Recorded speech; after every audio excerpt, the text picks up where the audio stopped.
सुजानगढ़ को जिला बनाने की बड़ी पुरजोर आवाज चल रही थी, परंतु जिला बन नहीं पाया। जिला नहीं बन पाया सुजानगढ़। उसका मेन कारण तो ये रहा कि जो कुचामन को जिला बनाने का फैसला हुआ तो उसके साथ डीडवाना को जो सम्मिलित किया और डीडवाना कुचामन के नाम से बना।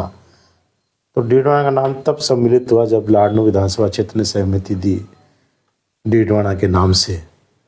तो वो एक ऐसा कॉम्बिनेशन बन गया कि जिसमें लाडनू सुजानगढ़ से कट गया, जो कि मुख्य प्रपोजल में सुजानगढ़ लाडनू जो एक गठजोड़ था और उसके साथ रतनगढ़ और कोई विधानसभा क्षेत्र सम्मिलित होता था या तहसील सम्मिलित होती, पर जो एक मूल जोड़ सुजानगढ़ और लाडनू का था वो टूटते ही जो सुजला जिले की जो सुजलांचल है हमारा, वो एक कहते हैं कि वो शरीर का आधा अंग कट गया।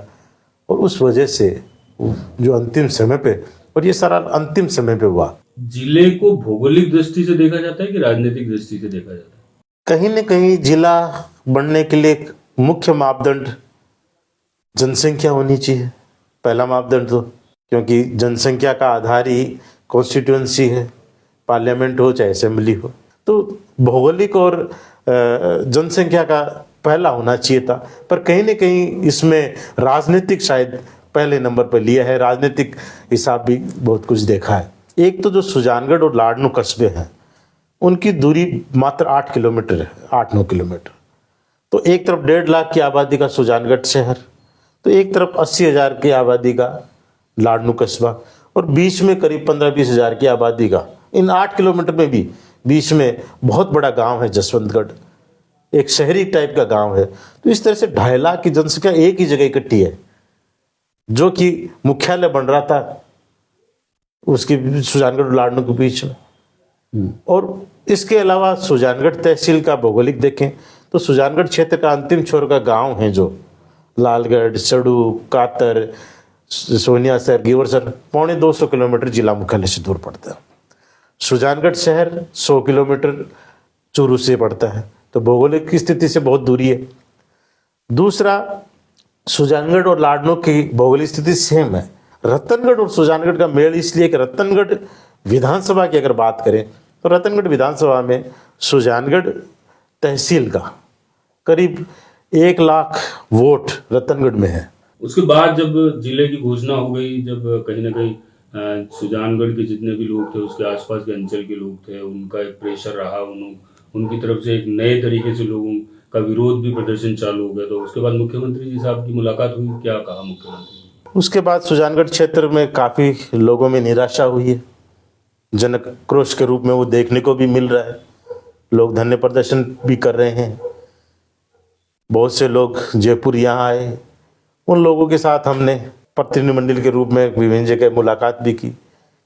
एक डेलीगेशन सीएम साहब से भी मिला था, और उसके बाद उन्होंने उनकी बात सुन के और उसके बाद में मुझसे बात करने के लिए उन्होंने कहा कि हम आपको बुला कर बात करेंगे।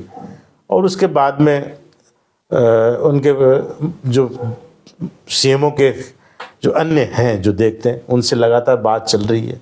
इस संबंध में मेरी व्यक्ति से, प्रतिनिधिमंडल के अलावा व्यक्ति से भी लगातार बात हो रही है, चाहे धर्मेंद्र जी हो, चाहे फुगराज जी पारासर हो, वहाँ सीएमओ में और बैठते हैं, उनसे लगातार बात चल रही है। हमारे प्रदेश अध्यक्ष गोविंद सिंह जी डोटासरा जैसी भी हम लगातार बात कर रहे हैं, संपर्क में। वो उन्होंने भी भरोसा दिलाया है कि मैं सरकार तक आप लोगों की बात रखूंगा। अंतिम निर्णय चूंकि मुख्यमंत्री जी के पास है, उनको करना है, तो अंतिम वार्ता जब तक उनसे नहीं हो जाती, मुझे पूरी उम्मीद है कि वो जो सुजानगढ़ सुजलांचल क्षेत्र के लोगों की आशा हैं, उम्मीदें हैं, वो अभी मुझे पूरी उम्मीद है कि वो पूरी करेंगे अंत तक। एक चीज और भी थी कि क्या इससे पहले जब ये सारी कवायद चल रही थी जिला बनने की, उससे पहले भी आपकी मुलाकात हुई होगी सीएम साहब से, आपने बात रखी होगी अपनी, और अपने सारे गठजोड़ भी रखे होंगे, उस टाइम भी कहीं ना कहीं आश्वासित तो किया ही होगा। राम लोहिया कमेटी बनी तो उस समय जो बात हुई कि जिले बनाने के लिए, तो उस समय कमेटी से और सरकार से जब मैंने बात रखी तो सबसे पहले उन्होंने ये कहा कि इसका मुख्य आधार होगा कि नीचे से क्या आता है जिले से, और उसका वाकायदा उन्होंने लिखित में जारी करता है कि आप जिला कलेक्टर के थ्रू प्रस्ताव भिजवा कर, और वहाँ से जो प्रस्ताव तैयार होकर आएंगे उसके आधार पर आगे कमेटी काम करेगी और उस कमेटी के निर्णय पर सरकार आगे काम करती। ये इन्होंने एक प्रक्रिया बनाई थी। मुख्यमंत्री जी से भी उसके बाद हम कई दफ़ा बात हुई थी, और जब भी मैंने सुजानगढ़ क्षेत्र की कोई मांग रखी थी, बजट के बारे में बता रहा हूँ कि बजट में क्या लिया जाए, तो उसमें पहली पॉइंट ये था कि अगर जिले बनाए जाते हैं तो सुजानगढ़ को जिला बनाया जाए। पहला पॉइंट ये होता था। मुख्यमंत्री जी भी, जब मैं व्यक्ति से 2-3 बार इस डिस्कशन हुआ जिले के पॉइंट पे, तो उनको भी मैं पूरी तरह से संतुष्ट किया था। पर जैसा कि क्या कि अंतिम समय में, जो अंतिम हफ्ते में जो कयावत हुई थी, कहीं न कहीं उसमें हम पिछड़ गए। सुजानगढ़ की जनता आपके इस्तीफे की मांग कर रही है, कहाँ तक सार्थक मानते हैं इस्तीफा देने के बाद कुछ निर्णय निकल पाएगा जिला बनने का? सुजानगढ़ की जनता ने ही विधायक बनाया है और बहुत एक ऐतिहासिक जीत दिलाई है, तो विधायक उनका बना है तो मांग वो कुछ भी कर सकते हैं, उनका हक बनता है। क्योंकि अपने विधायक से बहुत सी उम्मीदें रखते हैं, बहुत सी आशाएं होती हैं, कई बार पूरी नहीं होती थी, निराशाएं भी होती हैं, और निराशा में कई बातें भी निकलती हैं। पर जो उनकी आशाएं हैं वो तभी पूरी हो पाएंगी कि जब उनकी बातों को पुनः आगे तक बढ़ाया जाए। जिले बनना या और कोई काम होना वो सरकार के स्तर पर, मंत्रिमंडल के स्तर पर होना है, या मुख्यमंत्री जी को निर्णय करना है, और उसके लिए जरूरी है कि उनकी बात को वहां तक कोई लेके जाए।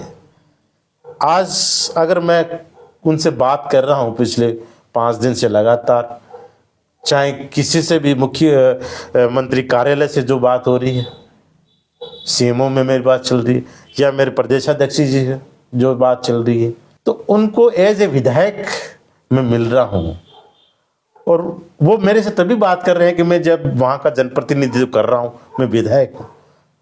और अगर मैं उस दिन मैंने सोचा कि अगर मैं विधायक पद से इस्तीफा दे दूंगा तो मैं किस हैसियत से मैं उनके से बात करूंगा, और वो फिर मेरे से क्यों बात करेंगे।